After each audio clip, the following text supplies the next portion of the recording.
جب ہم سارے کزنس نے مل کر پلان بنایا کہ ہم میکڈونلڈ میں جا کر آج ڈنر کریں گے، تو ویسا ہی ہوا. ہم سب اپنی گاڑی پر بیٹھے اور میکڈونلڈ پہنچ گئے اور اپنا آرڈر پلیس کروا کر ویٹنگ کے لیے بیٹھ گئے. اور ہم کچھ دیر ویٹنگ کے لیے بیٹھے ہی تھے کہ اچانک وہاں پر ایک ویٹر آیا اور ہماری ٹیبل کو صاف کرنے لگا. تو ہم نے اس کو فرینڈلی وے میں کہا کہ ہماری ایک پکچر لے لو. تو اس نے ہمیں ایک کریپی اسمائل دی اور ہماری ایک فوٹو لے لی. اور پھر ہم نے پکچر کا سلسلہ کنٹینیو رکھا اور ہم کچھ اور سیلفیز بھی لینے لگے. اور ہم کافی زیادہ گپ شپ کرنے کے بعد اپنا ڈنر کر کے وہاں سے گھر واپس آ گئے. ایز یوزول جب ہم اپنی ساری پکچرز دیکھ رہے تھے پورے دن کی، تو ہم نے ریئلائز کرا کہ جو پکچر اس ویٹر نے ہماری لی تھی اس میں ایک کریپی اسمائل دیتا ہوا وہی ویٹر ہماری پکچر کے ساتھ کھڑا ہوا ہے. مطلب وہ ہمارے پیچھے کھڑا ہوا تھا، لیکن اس نے پکچر تو بالکل ہمارے فرنٹ سے لی تھی. وہ اس وقت کیمرے میں موجود نہیں تھا اور یہ بات ہمیں آج تک پتہ نہیں چلی کہ وہ ایکچوئل میں ویٹر بھی تھا یا کچھ اور. ہم دوبارہ اس برانچ پر گئے، اس ویٹر کا پوچھا، لیکن ہمیں اس کی کوئی انفو نہیں ملی. نہ ہی کوئی اس کو وہاں پہ جانتا تھا اور نہ ہی اس کی پکچر دیکھ کر کسی نے اس کو پہچانا. اور وہ واقعہ ہماری لائف کا ایک ایسا واقعہ تھا جو کہ ہم 4 کزنز کبھی بھی نہیں بھول پائے. تو this was the third story جو ابھی آپ نے سنی.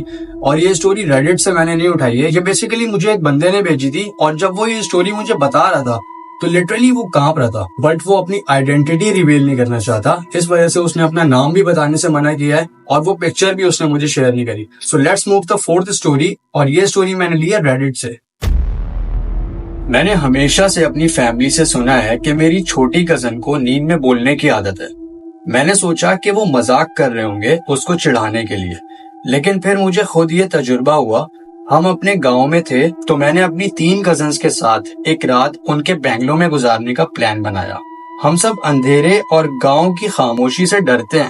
یہ عجیب ہے کہ اگر کبھی ہم پہ حملہ ہو جائے تو ہم سب آسانی سے ہار مان جائیں گے. خیر، ہم چاروں نے ایک ہی کمرے میں سونا تھا اور لیونگ روم اتنا بڑا تھا کہ 4 چارپائیاں آسانی سے لگ جائیں. سونے کا انتظام کچھ اس طرح تھا: دوسری سب سے بڑی دروازے کے پاس، پھر میں، پھر سب سے بڑی اور سب سے چھوٹی دروازے کے پاس. اب ایک سیڑھیاں تھیں بالکل سامنے جہاں سب سے چھوٹی بہن سو رہی تھی. رات کا ٹائم تھا، تقریباً مڈ نائٹ. ہم گاؤں میں جلدی سو جاتے ہیں. میں ایک ناول پڑھ رہی تھی اور باقی سب سو چکے تھے. میں دروازے کی طرف منہ کر کے سو رہی تھی. سب سے بڑی بہن نے اچانک میرے کندھے پر 2 بار مارا اور میرا بازو پکڑ لیا. میں ڈر گئی اور اسے دیکھا اور پوچھا کیا ہوا، لیکن وہ سو رہی تھی. جیسے ہی میں اس کے آگے دیکھتی ہوں جہاں سب سے چھوٹی تھی، میں دیکھتی ہوں کہ وہ اپنی چارپائی پہ بیٹھی ہوئی تھی، سیڑھیوں کی طرف دیکھ رہی تھی اور ان کی طرف اشارہ کر رہی تھی. یہ راستہ بیڈ روم اور پہلی منزل کی طرف ٹیرس کو جاتا تھا، لیکن لائٹ بند تھی جس کی وجہ سے سیڑھیاں اندھیرے میں نظر آ رہی تھی. میں نے اسے اس کا نام لے کر پوچھا کہ کیا ہوا، تم سیڑھیوں کی طرف کیوں اشارہ کر رہی ہو؟